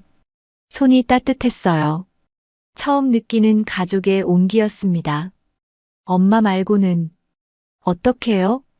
준혁이 물었어요. 증거는 있어요. 윤기철 아저씨가 USB 줬어요. 알아. 그래서 내가 온 거야. 수아가 말했습니다. 내일 이사회가 열려. 이사회요? 현우 오빠가 회장직 승계를 발표하려고 해. 내일 오전 10시. 그 전에 준비 못하면 너는 다시 없는 아이가 돼. 준혁은 그 말에 소름이 돋았어요. 없는 아이. 서류 한 장에서 지워지면 사람도 지워진다. 그걸 막아야 해요? 막는 게 아니야. 수아가 고개를 저었습니다. 터뜨리는 거야. 준혁은 이해했어요. 이사회에서 모든 사람 앞에서 강현우의 진짜 얼굴을 폭로하는 거예요. 근데 제가 뭘 해요? 내가 가야 해. 수아가 말했습니다. 이사회에. 직접. 저요? 그래. 넌 강민혁의 아들이야. 회장님의 손자고. 수아가 준혁의 어깨를 잡았어요. 내가 직접 나타나서 내 입으로 말해야 해. 그래야 힘이 있어. 준혁은 떨렸어요. 이사회라니. 거기 가서 말을 한다고요? 무서워요. 솔직하게 말했습니다. 저 그런데 가본 적 없어요. 수아가 고개를 끄덕였어요. 무서운 게 당연해. 하지만 준혁을 똑바로 봤습니다. 내 엄마가 12년 동안 혼자 버틴 것보다는 덜 무섭지 않아? 엄마. 그 말에 준혁의 마음이 움직였어요. 엄마는 12년을 버텼습니다. 혼자서 아무 도움 없이 준혁을 키웠어요. 그리고 마지막에 미안하다고 했죠. 엄마가 미안해한 이유를 이제 알았어요. 진실을 말하지 못한 것, 할아버지에게 데려가지 못한 것, 혼자 모든 걸 짊어진 것. 준혁이 말했습니다. 이사회 갈게요. 수아의 눈에서 눈물이 흘렀어요. 준혁을 끌어안았습니다. 고마워. 그리고 미안해, 정말. 윤기철이 시계를 봤어요. 새벽 2시였습니다. 시간이 없습니다. 윤기철이 말했어요. 이사회는 오전 10시예요. 그 전에 준비해야 할 게 많습니다. 수아가 일어섰어요. 일단 오늘 밤은 내 오피스텔에서 자. 거긴 강현우 라인이 모르는 곳이야. 준혁도 일어났습니다. 품 안에 봉투를 꽉 쥐었어요. 이게 강현우를 무너뜨릴 무기였습니다. 가자. 수아가 말했어요. 문을 열고 나갔습니다. 차가운 바람이 불었어요. 하지만 아까처럼 춥지 않았습니다. 이제 혼자가 아니었으니까. 그 시각, 대현그룹 본사 지하 서버실이었습니다. 보안팀장이 키보드를 두드리고 있었어요. 화면에 파일 목록이 떴습니다. 손정아 관련 문서, 민혁 도련님 사고 보고서, 2004년 비서실 인사 기록, 하나씩 삭제하고 있었어요. 옆에서 휴대폰이 울렸습니다. 강현우였어요. 다 됐냐? 거의 다 됐습니다. 새벽 전에 끝납니다. 흔적 남기지 마라. 네. 걱정 마십시오. 전화가 끊겼어요. 보안팀장이 다시 키보드를 두드렸습니다. 파일이 하나씩 사라졌어요. 12년 전의 흔적이 기록에서 지워지고 있었습니다. 하지만 보안팀장은 몰랐어요. 진짜 증거는 이미 빠져나갔다는 걸. 윤기철이 12년 동안 따로 모아둔 게 있다는 걸. 그리고 그 증거가 지금 강민혁의 아들 손에 들려 있다는 걸. 서버실의 시계가 새벽 2시를 가리켰습니다. 이사회까지 8시간. 카운트다운이 시작됐어요. 수아의 오피스텔은 작은 원룸이었어요. 재벌가 딸이 사는 곳치고는 소박했죠. 여긴 현우 오빠가 몰라. 수아가 말했어요. 내 비밀 작업실이야. 회사 일 피해서 혼자 있고 싶을 때 오는 곳. 준혁은 소파에 앉았어요. 아직도 실감이 나지 않았어요. 고모, 아버지, 할아버지. 몇 시간 전까지만 해도 없던 가족이 갑자기 생겼습니다. 수아가 맞은편에 앉았어요. 준혁을 바라봤습니다. 너 얼굴, 진짜 민혁 오빠랑 똑같아. 제가요? 눈매가 특히. 수아의 눈가가 붉어졌어요. 민혁 오빠는 정말 좋은 사람이었어. 준혁은 아까 본 사진을 떠올렸어요. 웃고 있던 아버지, 행복해 보이던 아버지. 어떤 사람이었어요? 따뜻한 사람이었어. 수아가 말했습니다. 재벌가 아들인데 전혀 그렇지 않았어. 직원들한테도 항상 인사했고 운전기사 아저씨 생일도 챙겼어. 준혁은 가만히 들었어요. 처음 듣는 아버지 이야기였습니다. 현우 오빠랑은 완전 달랐어. 수아의 목소리가 어두워졌어요. 현우 오빠는 어릴 때부터 차가웠거든. 사람을 사람으로 안 봐. 민혁 오빠가 죽고 나서 현우 오빠가 달라졌어. 아니, 본색을 드러낸 거지. 본색이요? 후계자가 되려고 뭐든 했어. 방해되는 건 다 치웠고. 수아가 준혁을 봤어요. 내 엄마도 그중 하나였던 거야. 준혁의 주먹이 꽉 쥐어졌어요. 그 사람, 아버지 죽은 것도 관련 있어요? 수아의 표정이 굳어졌습니다. 그건 모르겠어. 사고라고 했잖아요. 교통사고. 공식적으론 그래. 수아가 잠시 침묵했어요. 하지만 이상한 점이 있었어. 뭔데요? 민혁 오빠 차는 새 차였어. 정비받은 지 일주일도 안 됐는데 갑자기 브레이크가 고장났대. 준혁은 숨을 멈췄어요. 브레이크 고장? 경찰은 단순 사고로 처리했어. 재벌가라서 빨리 덮었지. 수아의 목소리가 떨렸습니다. 하지만 난 늘 의심했어. 현우 오빠가 말을 잇지 못했어요. 증거는 없어. 그런데 그날 이후 모든 게 너무 완벽하게 정리됐어. 준혁도 말이 나오지 않았습니다. 잠시 침묵이 흘렀어요. 수아가 먼저 입을 열었어요. 지금 중요한 건 이사회야. 수아가 노트북을 꺼냈어요. 화면을 켰습니다. 오전 10시. 대현그룹 본사 대회의실. 거기 제가 어떻게 들어가요? 준혁이 물었어요. 내가 데려갈 거야. 수아가 말했습니다. 나도 이사야. 지분이 있거든. 수아가 준혁을 봤어요. 너를 내 수행원으로 등록할 거야. 그러면 들어갈 수 있어. 들어가서 뭘 해요? 준혁이 물었습니다. 그냥 증거 틀면 되는 거예요? 아니, 그것만으론 부족해. 수아가 고개를 저었어요. 현우 오빠는 교활해. 조작이라고 발뺌할 거야. 그럼요. 순서가 중요해. 수아가 손가락을 하나 들었어요. 첫째, 내가 직접 나타나. 강민혁의 아들. 회장님의 손자. 내가 살아있다는 게 첫 번째 충격이야. 손가락 2개를 들었습니다. 둘째, 증거를 튼다. 녹취록이랑 위조 보고서. 그러면 강현우가 발뺌하겠지. 조작이다, 음모다 이럴 거야.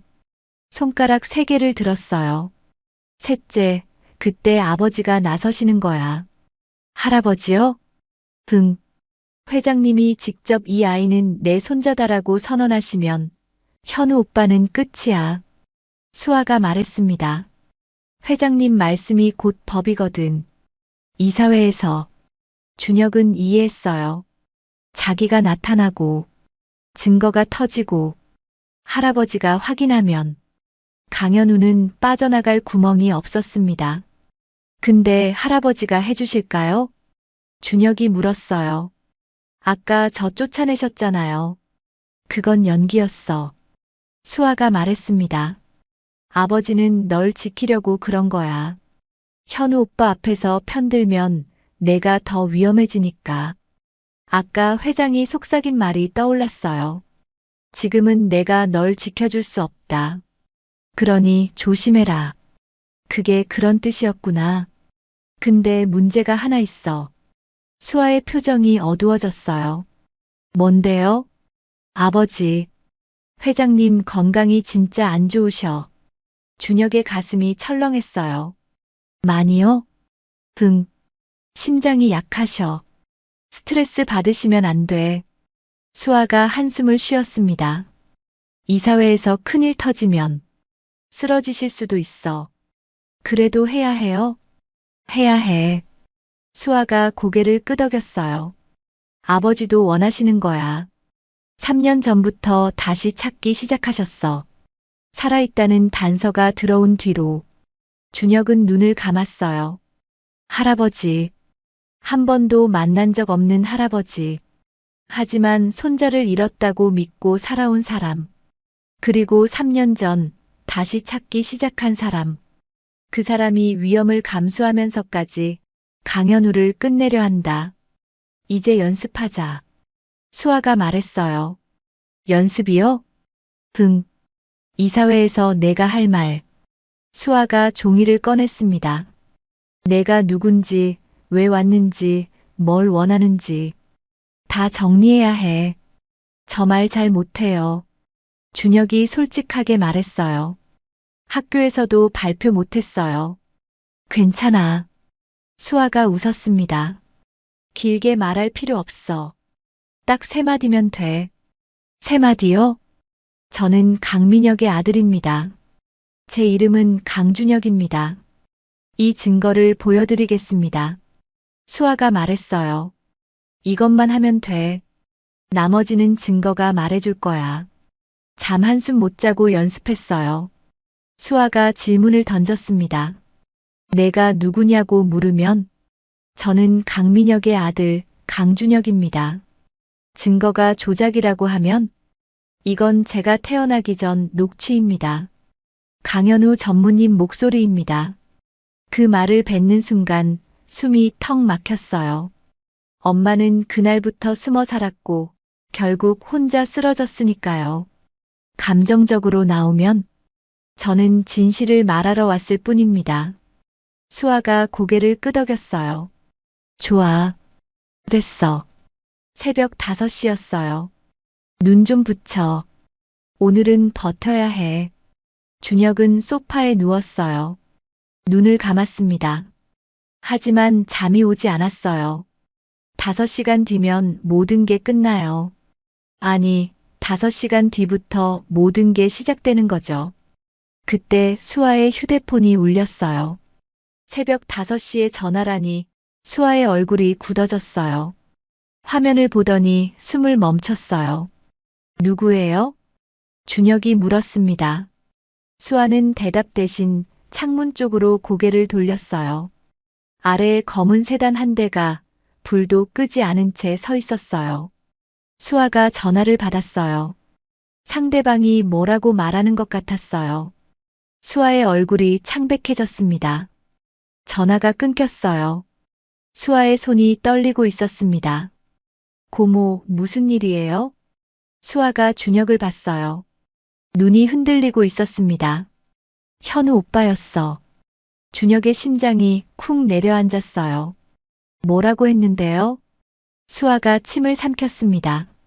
목소리가 떨렸어요. 수아야, 내가 뭘 하려는지 다 알아. 그 거지 새끼랑 같이 있는 것도 알고. 준혁은 숨이 막혔어요. 알고 있었어요. 강현우가 다 알고 있었습니다. 이사회 나오면 너도 정아처럼 만들 수 있어. 정아. 엄마 이름이었어요. 정아처럼 만든다고요. 기록에서 지운다고요. 존재한 적 없는 사람처럼 만든다고요. 수아가 휴대폰을 내려놓았어요. 손이 떨리고 있었습니다. 어떻게 알았지? 수아가 중얼거렸어요. 분명 아무도 모르는 곳인데. 준혁은 무서웠어요. 강현우의 손이 여기까지 뻗어 있었습니다. 어디에도 안전한 곳이 없었어요. 고모, 이사회 안 가도 돼요. 준혁이 말했습니다. 위험하잖아요. 뭐? 저 혼자 갈게요. 고모까지 위험해질 필요 없어요. 수아가 준혁을 봤어요. 눈빛이 달라졌습니다. 너 지금 뭐라고 했어? 수아의 목소리가 단단해졌어요. 저 혼자. 그런 소리 하지 마. 수아가 말을 끊었습니다. 눈에는 눈물이 맺혀 있었어요. 오랫동안 숨어 살았어. 무서워서. 수아가 말했습니다. 민혁 오빠가 죽었을 때도, 내 엄마가 쫓겨났을 때도, 아버지가 무너지셨을 때도, 난 아무것도 못했어. 준혁은 말이 나오지 않았어요. 이제 안 그럴 거야. 수아가 눈물을 닦았습니다. 현우 오빠가 뭐라고 하든 이사회 간다. 끝까지. 수아가 준혁의 손을 잡았어요. 내가 혼자 갈 필요 없어. 우리 같이 가는 거야. 손이 따뜻했습니다. 떨리지만 단단했어요. 수아는 핸드폰을 껐다고 생각했지만 화면 구석에 작은 아이콘이 깜빡이고 있었습니다. 그 아이콘은 누가 보고 있다는 것처럼 숨을 쉬듯 깜빡였어요. 아침이 밝았습니다. 이사회까지 정확히 3시간. 준비할 시간도 도망칠 시간도 없었어요. 준혁은 수아가 준비해준 정장을 입었어요. 처음 입어보는 정장이었습니다. 엄마가 살아있었다면 오늘 아침 이 옷깃을 제일 먼저 만져줬을 거예요. 어색했지만 거울 속 자신이 달라 보였어요. 거지가 아니었습니다. 강민혁의 아들이었어요. 수아가 넥타이를 매줬습니다. 됐다. 이제 내 차례야. 준혁은 품 안의 봉투를 확인했어요. 차에 올라탔어요. 수아가 운전했습니다. 강남 도심을 달렸어요. 대현그룹 본사가 점점 가까워졌습니다. 50층 건물이 보였어요. 긴장돼? 수아가 물었어요. 네. 당연해. 나도 그래. 수아가 웃었습니다. 하지만 이건 기억해. 내가 틀린 게 아니야. 잘못한 것도 없어. 준혁은 고개를 끄덕였어요. 틀린 건 그동안 거짓말한 사람이야. 내가 아니라. 차가 본사 앞에 멈췄습니다. 수아가 준혁을 봤어요. 준비됐어? 준혁은 심호흡을 했습니다. 품 안에 엄마 영정 사진을 만졌어요. 엄마, 나 들어간다. 엄마 대신 내가 말할게. 엄마가 끝내 못했던 말. 차 문을 열었습니다. 차가운 바람이 얼굴을 스쳤어요. 하지만 떨리지 않았습니다. 준혁은 건물을 올려다봤어요. 꼭대기에 대연그룹 글씨가 보였습니다. 사흘 전 저 글씨를 보며 쓰러졌었죠. 오늘은 달랐어요. 오늘은 서 있었습니다. 두 발로, 똑바로, 정문으로 걸어갔어요. 경비원이 다가왔습니다. 신분 확인해 주십시오. 수아가 카드를 내밀었어요. 강수아 이사입니다. 이 사람은 제 수행원이에요. 경비원이 화면을 확인했어요. 잠시 후 고개를 끄덕였습니다. 들어가십시오. 문이 열렸어요. 로비로 들어갔습니다. 엘리베이터 앞에 섰습니다. 수아가 버튼을 눌렀어요. 50층. 회장실이 아니었습니다. 대회의실, 이사회가 열리는 곳이었어요. 엘리베이터가 올라갔습니다. 10층, 20층, 30층. 준혁의 심장이 빨라졌어요. 40층. 수아가 준혁의 손을 잡았습니다. 괜찮아. 내가 옆에 있어. 48층, 49층. 띵. 50층에 도착했어요. 문이 열렸습니다. 엘리베이터에서 몇 걸음 옮기자 대회의실이 보였어요. 저 안에 모든 게 있었어요. 할아버지, 강현우, 이사들, 그리고 묻혀있던 진실. 문 앞에 섰습니다. 안에서 웅성거리는 소리가 들렸어요. 이사회가 이미 시작된 것 같았습니다. 수아가 준혁을 봤어요. 들어갈 준비됐어? 준혁은 고개를 끄덕였습니다. 손에 땀이 났어요.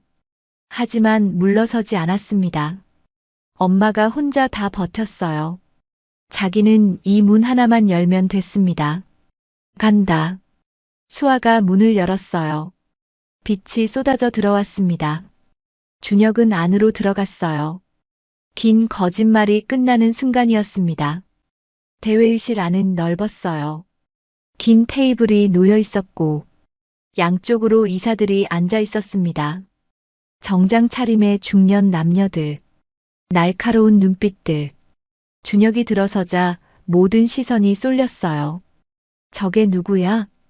애가 왜 여기 있어? 웅성거리는 소리가 들렸어요. 준혁은 떨렸지만 걸음을 멈추지 않았습니다. 테이블 맨 끝, 상석에 회장이 앉아 있었어요. 백발의 노인, 할아버지였습니다. 그 옆에 강현우가 서 있었어요. 준혁을 보자 눈이 가늘어졌습니다. 이게 무슨 짓이야? 강현우가 낮게 말했어요. 수아를 노려봤습니다. 이사회에 애를 데려와. 수행원이에요. 규정에 어긋나지 않아요. 수아가 차분하게 대답했어요. 그리고 강현우 전무님, 오늘 발표 전에 보여드릴 게 있어요. 뭘? 이사님들 모두 보셔야 할 거예요. 수아가 준혁을 봤어요. 고개를 끄덕였습니다. 준혁의 차례였어요. 준혁은 앞으로 걸어갔어요. 심장이 터질 것 같았습니다. 손이 떨렸어요. 하지만 멈추지 않았어요. 테이블 앞에 섰습니다. 모든 이사들이 준혁을 바라봤어요. 회장도 봤습니다. 눈빛이 흔들리는 게 보였어요. 준혁은 심호흡을 했어요. 연습했던 대로 딱 3마디. 저는. 목소리가 떨렸어요. 하지만 또렷하게 말했습니다. 강민혁의 아들입니다. 회의실 안이 얼어붙었어요. 뭐? 강민혁? 그 민혁 도련님? 웅성거림이 커졌습니다. 이사들이 서로 쳐다봤어요. 강현우의 얼굴이 창백해졌습니다. 거짓말이야. 강현우가 소리쳤어요. 이 애는 사기꾼이에요. 수아가 데려온 거지예요. 거지가 아니에요. 준혁이 말했어요.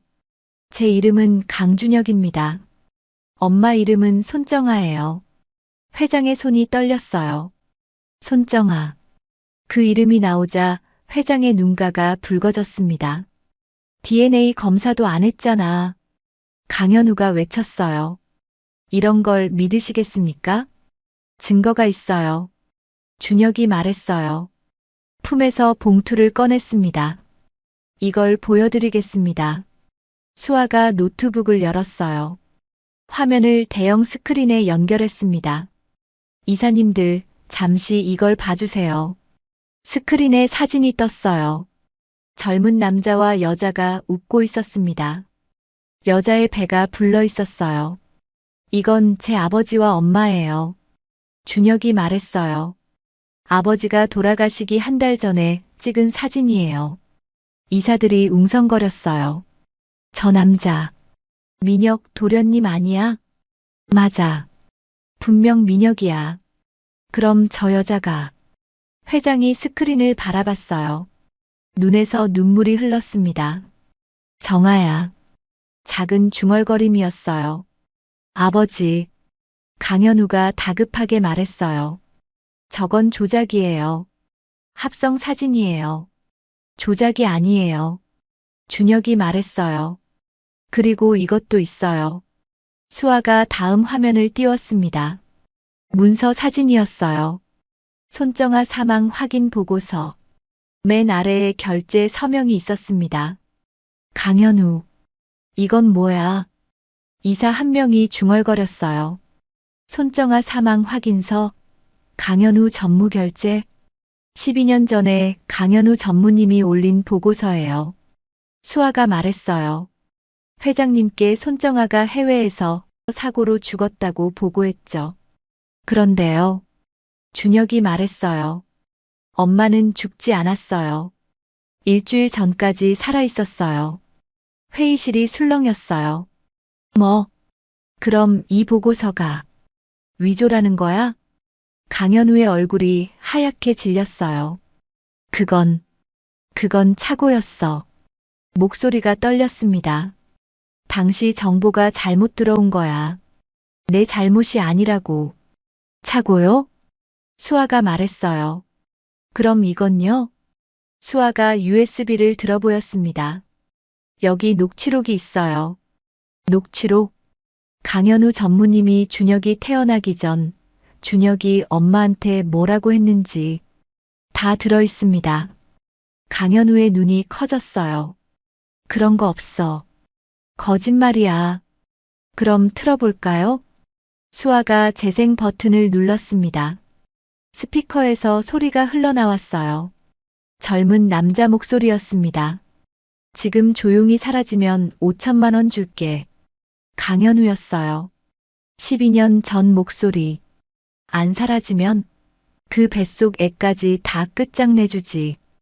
회의실이 얼어붙었어요. 아무도 말하지 못했습니다. 녹음은 계속됐어요. 넌 아무것도 아니야. 그냥 비서실 직원이잖아. 내가 뭔데 우리 집안에 발을 들여. 민혁이는 죽었어. 이제 상관없잖아. 조용히 꺼져. 안 그러면 너와 내 아이 인생은 끝이야. 녹음이 끝났어요. 회의실은 죽은 듯 고요했습니다. 강현우가 땀을 흘리고 있었어요. 그런데 갑자기 웃었습니다. 좋아. 그럼 묻지. 강현우가 이를 악물었어요. 그 USB 원본이란 증거 있어? 요즘 AI로 목소리 합성하는 건 일도 아니야. 그리고 저 아이 신분 확인됐어? 법무팀. 지금 당장 경찰 불러. 명예훼손이야. 수아가 한 박자도 안 쉬고 말했어요. 원본 파일은 2개입니다. 하나는 윤기철 비서실장 보관, 하나는 클라우드에 암호화돼 있어요. 그리고 오늘 이사회 시작 전에 감사위원회에 사전 제출했습니다. 강현우의 얼굴이 일그러졌어요. 이건 조작이야. 목소리가 갈라졌습니다. 내 목소리가 아니야. 강현우 전무님. 수아가 말했어요. 성문 분석하면 바로 나와요. 조작인지 아닌지. 그리고요. 준혁이 말했어요. 이 말 저한테도 했어요. 회의실의 시선이 준혁에게 쏠렸습니다. 사흘 전에요. 저한테도 똑같이 말했어요. 내 엄마처럼 기록에서 사라져. 존재한 적 없는 사람처럼. 준혁의 목소리가 떨렸어요. 하지만 또렷했습니다. 안 사라지면 내 엄마처럼 만들 수 있다고도 했어요. 이사들이 웅성거렸어요. 이게 사실이야? 강현우 전무 대답해. 아이한테 그런 말을 했어? 강현우가 뒤로 물러섰어요. 아버지, 이건 다 거짓말이에요. 저 애가 사기치는 거예요. 회장이 천천히 일어섰어요. 지팡이를 짚고 걸어왔습니다. 한순간 휘청했어요.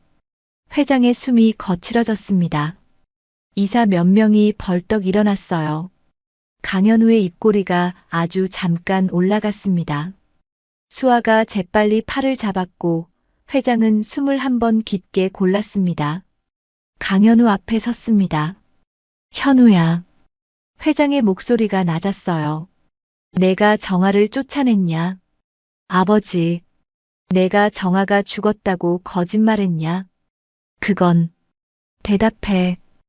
회장의 목소리가 커졌어요. 12년 동안 쌓인 분노였습니다. 내 며느리를, 내 손자를 내가 숨겼냐?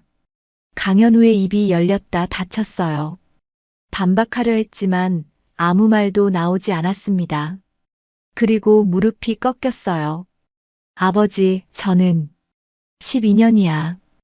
회장의 눈에서 눈물이 흘렀어요. 12년 동안 난 손자가 죽은 줄 알았어. 정아가 죽은 줄 알았어. 회장이 준혁을 바라봤어요. 떨리는 손을 뻗었습니다. 준혁의 얼굴을 만졌어요. 민혁이 눈을 닮았구나. 회장의 목소리가 갈라졌어요. 우리 민혁이 눈이야.